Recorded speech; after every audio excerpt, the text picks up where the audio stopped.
Pendaftarannya sudah diharuskan kalian daftar di awal Maret. Artinya kalau berhitung waktu kalian sangat sempit waktu untuk persiapan UTBK. Maka yang akan kita bahas bagaimana cara mengatasi kendala-kendala yang muncul ketika persiapan UTBK.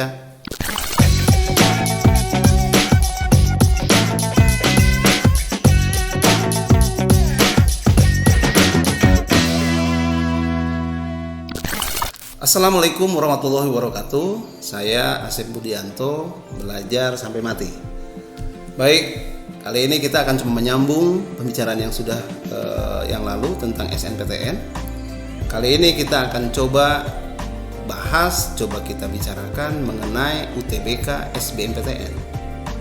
Menurut timeline yang disampaikan dari LTPMT bahwa UTBK SBMPTN akan dilaksanakan di 12 April sampai 18 April untuk gelombang 1. Kemudian nanti akhir April sampai awal Mei untuk gelombang kedua.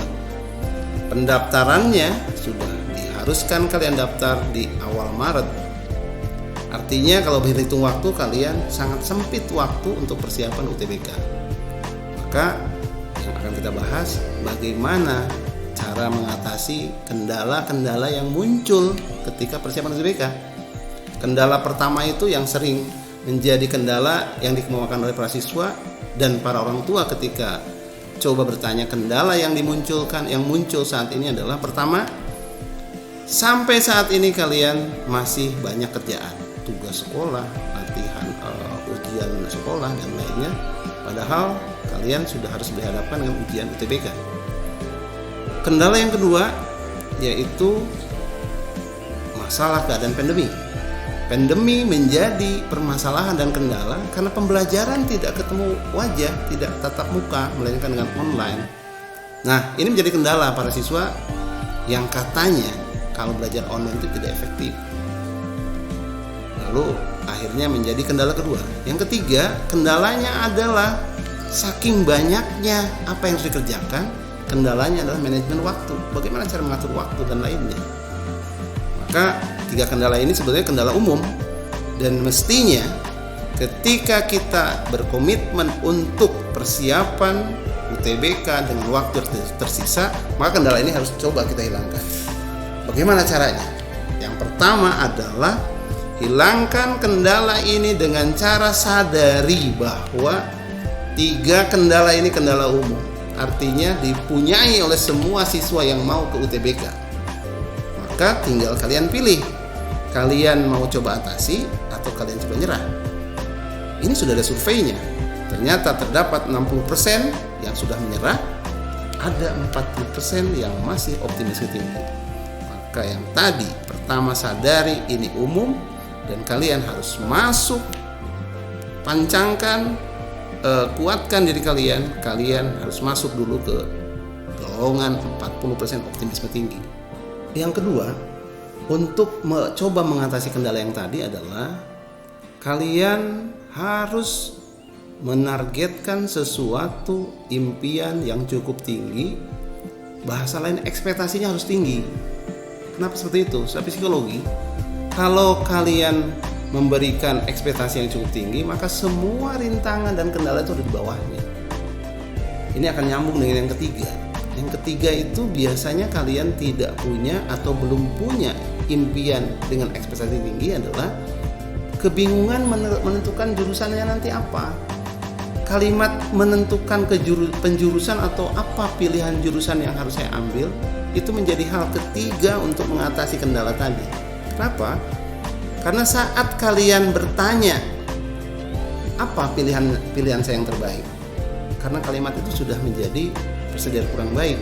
Mestinya yang kalian tanya, jurusan apa yang pas buat saya? Karena kalau jurusan yang dipilih yang mana bisa orang pilihkan. Tapi kalau kembali ke diri sendiri bahwa apa jurusan yang pas buat saya, maka jawabannya ada di diri kalian sendiri. Itu salah satunya untuk menghilangkan kendala, banyaknya rintangan dan lainnya. Kemudian berikutnya yang keempat apa? Keempat itu kalian betul-betul harus menyadari bahwa kalian sebagai pemeran utama dari skenario kehidupan kalian sendiri. Lalu apa fungsi dari orang lingkungan sekitar, guru, orang tua? Itu hanya sebagai pendorong saja. Karena yang sulit itu adalah melangkah pertama. Biasanya sampai bulan sekarang kalian para anak SMA masih galau melangkah dan menentukan apa yang harus dilakukan. Jika kalian sudah merasa sebagai pemeran utamanya, skenario apapun yang kalian coba akan rancangkan, insya Allah itu kalian akan bisa capai.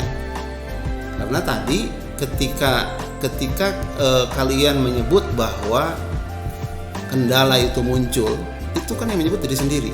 Ketika ada penolakan dari diri sendiri bahwa kendala itu masih bisa kita atasi, dengan cara apa tadi? Dengan merasakan bahwa kita penentu utama. Sekali lagi, orang tua, guru, dan lainnya itu sebagai pendorong. Kita akan coba bermain sedikit dengan teori fisika. Kalau ada sesuatu hambatan kemudian didorong saja, biasanya akan lebih sulit dibandingkan kalau ada suatu benda terhambat, kemudian ada dorongan dan ada tarikan. Nah, yang harus kalian pikirkan selain penyadaran tadi adalah kalian pemeran utama harus tertarik untuk sukses. Suksesnya anak SMA itu apa sih? Lolos PTN sesuai dengan diminati. Nah, ketika ada faktor ketertarikan, lalu ada dorongan, insya Allah semua hambatan, gesekan sekasar apapun itu akan terlewati. Karena tadi apa yang harus kalian lakukan itu kembali ke diri kalian. Pilihannya ada dua. Mau 40 hari ini digunakan semaksimal mungkin dengan berdarah-darah sekalipun istilahnya. Artinya bekerja keras sampai hari H-nya. Ingat, UTBK-nya nggak besok. Yang membuat pesimistis selalu menghitung waktu kurang. Ada peribahasa Indonesia, tidak pernah ada kata terlambat, tapi ada bahasa kelanjutannya.